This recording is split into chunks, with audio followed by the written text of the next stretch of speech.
오늘의 강연 주제는 대한민국을 허용하고 미합중국은 수락한다 라고 해서 밑에 작전통제권과 한미상호방위조약이라고 써져 있습니다. 네, 작전통제권과 한미상호방위조약을 왜 여기서 이야기하느냐 라는 것을 먼저 좀 살펴보고 넘어갈게요. 자, 지금 현재 한국과 미국은 무슨 관계라고 이야기하죠? 동맹관계라고 이야기합니다. 동맹관계. 자, 근데 미국은 어때요? 힘이 굉장히 센 나라고, 그 다음에 나라도 굉장히 크고 돈도 많죠. 군사력도 굉장히 세고요. 거기에 비해서 대한민국은 어떻습니까? 상대적으로 힘이 약하죠. 이렇게 힘이 강한 나라와 약한 나라의 동맹관계, 이렇게 공정한 동맹이 될 수 있을까요? 상식적으로 이렇게 됐을 때 굉장히 불평등한 동맹이 되는 경우가 많습니다. 근데 그 동맹이 되는 게 가장 여기 결정적인 게 이 작전통제권, 대한민국의 작전통제권이 누구에게 있냐, 이 문제와 그 다음에 한미동맹의 가장 핵심을 근간이 되는 게 바로 이 한미상호방위조약이라는 것입니다. 그래서 오늘은 이 두 가지에 대해서 좀 이야기를 해볼 텐데요. 그래서 이 작전통제권을 미국에게 넘겨주고 한미상호방위조약을 맺은 게 누굴까요? 여기 뒤에 누구죠, 이거? 그렇죠. 대한민국의 초대 대통령 이승만이 되겠습니다. 그래서 이승만에 대해서 오늘은 좀 집중적으로 이야기를 해보려고 합니다. 자, 뉴라이트. 이제 건국절, 예전에 이제 건국절 이야기 나왔을 때, 일각에서 8월 15일이 광복절이 아니라 건국절로 이야기해야 된다 라고 이야기하면서 이때 당시 이들이 했던 말이 이승만은 건국의 아버지다. 대한민국은 1945년도, 아니 1919년도부터가 아닌 1948년도부터 시작이다 라고 이야기했던 사람들이 있어요. 첫 번째, 그래서 이승만에 대한 평가 첫 번째, 이승만은 과연 건국의 아버지일까? 이 첫 번째. 두 번째, 보수 진영에서 이렇게들 이야기합니다. 이승만이 뭘 잘했냐라고 이야기할 때 미국을 한국 전쟁에 참전시켰다, 이승만이. 그래서 적화 통일을 막아준 한국 전쟁의 전략가이다 라고 평가를 합니다.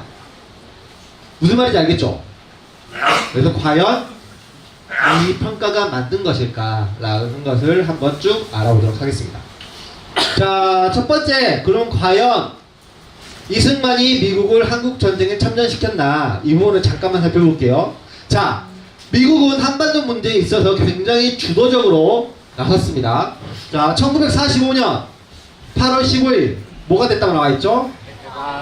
우리나라가 해방됐다고 나와있어요. 그 다음에 미군이 들어온 게 9월 8일입니다.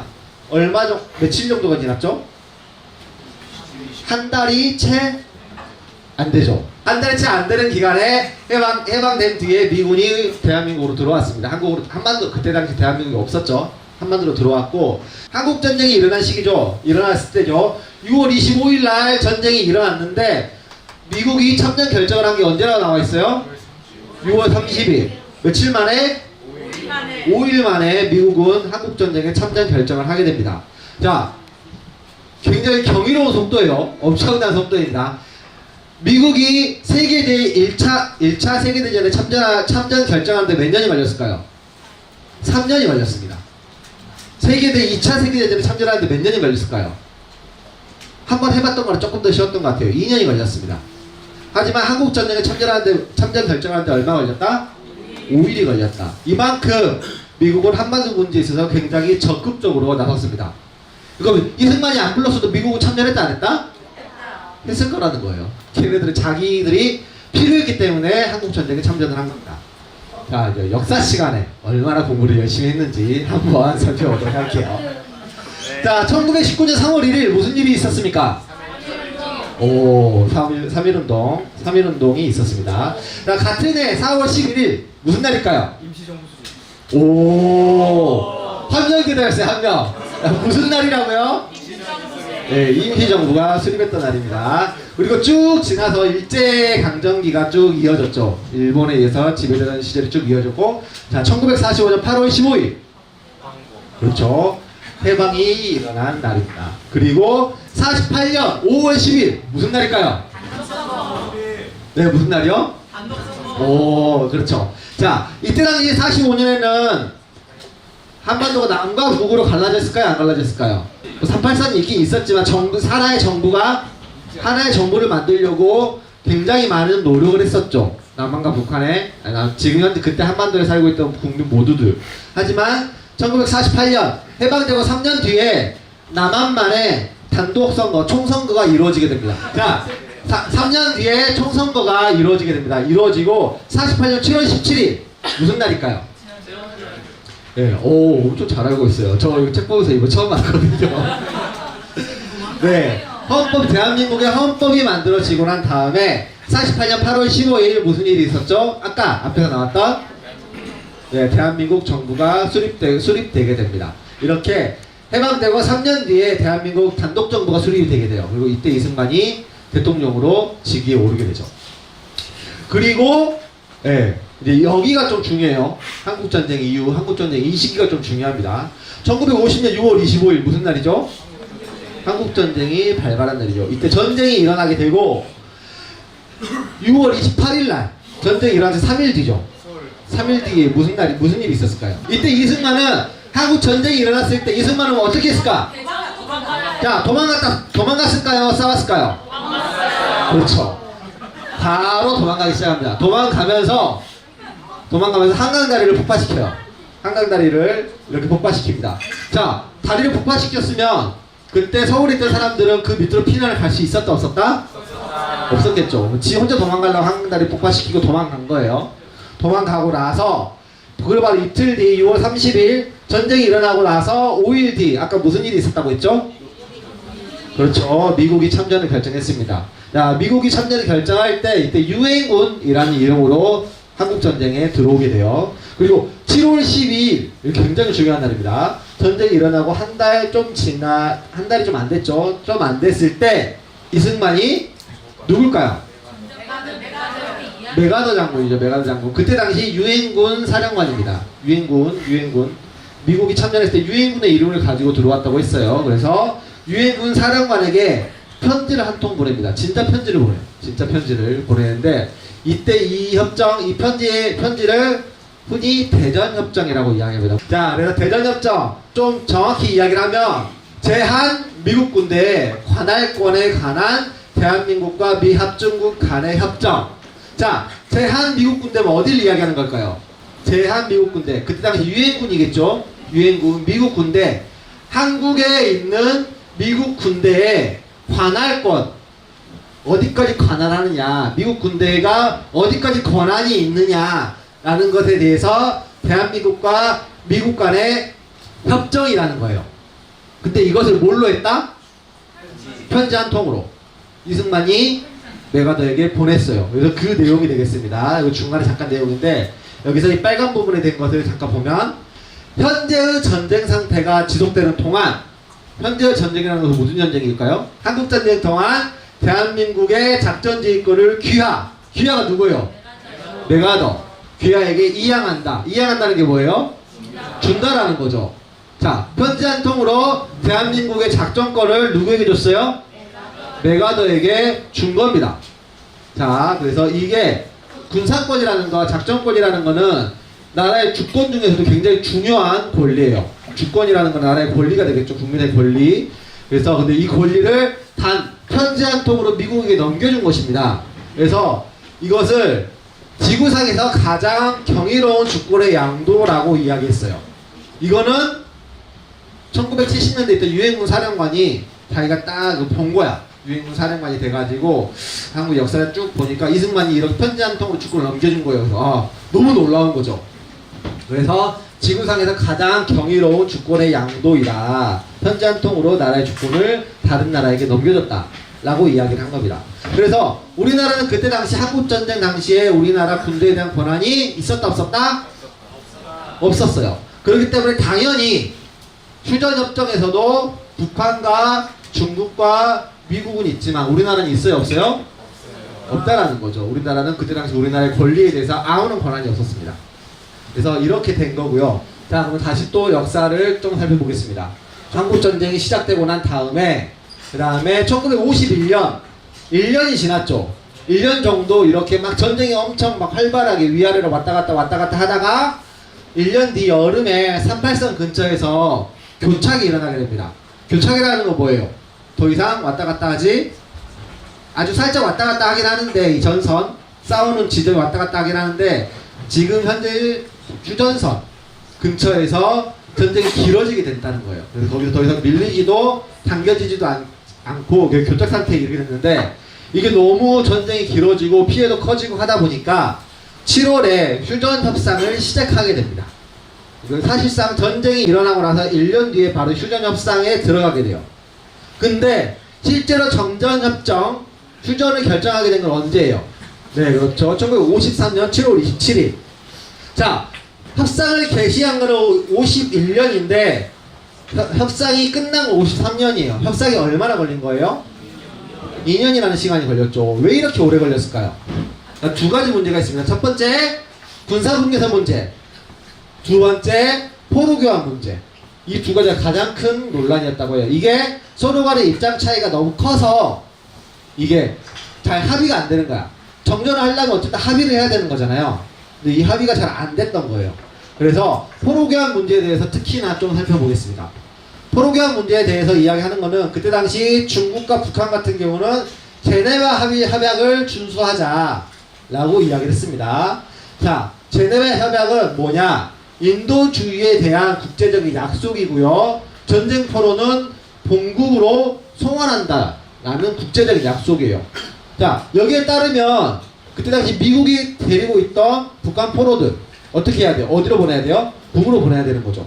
북에서 데리고 있던 전쟁 포로들 어디로 보내야 돼요? 미국으로 보내든지 한국으로 보내든지 이렇게 해야 되는 거죠. 그래서 북이랑 중국은 제네바 협약을 준수해서 서로 포로를 다 풀어주자, 다 교환하자, 원래 나라로 보내자 라고 이야기를 했습니다. 하지만 미국은 여기서 포로 자유의사에 대한 송환을 주장했어요. 포로들한테 물어보자 이거예요. 너 어디 갈래? 물어보고 전 남겠습니다 라고 하면 그래 넌 남아. 전 가겠습니다. 그럼 넌 가 라고 이야기를 했다는 거예요. 자, 그러면 여기서 봤을 때 누가 포로를 더 많이 데리고 있었을까요? 딱 보면 나오지 않아요? 미국이 훨씬 더 많은 포로를 데리고 있었습니다. 자기들이 좀 더 유리한 방향으로 포로 교환을 하려고 이렇게 하려고 이렇게 시간이 점점 늘어졌던 거죠. 이 입장차가 좁혀지지 않아서 2년이나 걸렸던 거예요. 결국에는 뭐 이제 합의가 되긴 됐지만, 그래서 이렇게 서로 이제 포로 교환에 대해서 서로 이렇게 합의가 되고 있는 와중에 갑자기 이승만이 사건을 터뜨립니다. 방공포로, 그때 당시 남한에 데리고 있었던 북의 포로들을 풀어줘 버린 거예요. 미국 입장에서 어떻게 돼요 그러면? 쪽이 팔려요 안 팔려요? 중국이랑 북한에다가 협상을 이제 포로를 어떻게 풀어줘야 될까 이야기를 하고 있는데 갑자기 자기가 풀어줘 버린 거예요. 왜 이렇게 풀어줬을까요? 이승만은 협상을 하고 싶었을까요? 안 하고 싶었을까요? 안 하고 싶었던 거죠. 그래서 미국이 바짓가랑이를 붙잡고 늘어진 겁니다.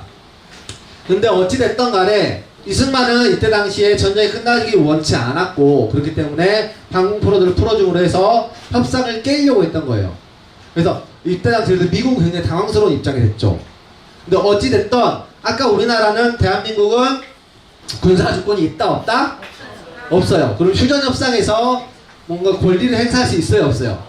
없다라는 거죠. 그래서 방공포로를 풀어주든 말든 이승만이 전쟁을 계속 하고 싶어 하든 말든 정전협정은 이루어지게 됩니다. 이렇게 정전협정이 이루어지게 됐는데 미국 입장에서는 이승만이 마음에 들었을까요 안 들었을까요? 안 들었겠죠. 이승만이 자기 말을 안 들어요. 자, 그리고 이제 미국이 정전협정을 하고 한국에서 빠질 생각을 하고 있습니다. 이때 당시 미국에서는 어떠냐면 한국전쟁에 피해가 너무 큰 거야. 피해가 너무 크니까 여기 참전한 거는 좀 잘못된 것 같다 라고 이야기를 하고 이승만 얘도 좀 이상한 것 같다. 그래서 우리 여기서 발 빼자 라고 이야기를 하고 있습니다. 근데 이승만은 여기서 나가지 말라고 이렇게 미국의 바짓가랑이를 붙잡고 늘어지기 시작합니다. 이승만은 왜 이렇게 했을까요? 이승만은 왜 이렇게 했을까? 자, 이 사진은 한국 전쟁이 끝난 다음에 서울의 모습입니다. 여기 굉장히 폐허가 됐죠. 이 폐허에서 미국의 원조 없이 자기가 나라를 이끌어가는 것은 부담이 됐던 거예요. 그래서 미국으로부터 뭔가 좀 뜯어내고 미국 나가지 말라고 이렇게 계속 또 이야기했던 겁니다. 그리고 이승만은 계속해서 북진 통일을 외치고 있었습니다. 전쟁까지 여기서 끝내면 안 된다. 가자. 우리가 북한 다 먹어야 된다. 이렇게 이야기했던 거예요. 미국은 그럴 생각이 전혀 없었던 거죠. 그래서 이렇게 미국 입장에서 이승만이 별로 달갑지 않았을 거예요. 달갑지 않았을 건데 근데 이승만이 여기서 그래서 미국이 계속 나가지 말고 우리 동맹 맺자. 동맹 좀 맺자. 제발 나가지 말라. 라고 계속해서 요구를 하게 됩니다. 그래서 미국은 어쨌든 마음에 들진 않았는데 결국엔 그래 알았다. 네가 계속 매달리니까 우리 그러면 동맹을 맺자. 라고 해서 전쟁 끝나고 바로 3달 뒤 한미 상호 방위 조약이 체결되게 됩니다. 한미 상호 방위 조약이 체결되게 돼요. 그래서 이게 한미 동맹을 맺자라는 내용의 그런 문서가 되겠습니다. 그래서 동맹을 체결하게 되는데 한미 상호 방위 조약이 아까 한국과 미국의 동맹에 있어서 굉장히 중요한 그런 문서라고 이야기 드렸었죠. 그래서 그 내용을 한번 조금 살펴볼게요. 한미 상호 방위 조약의 쭉 내용입니다.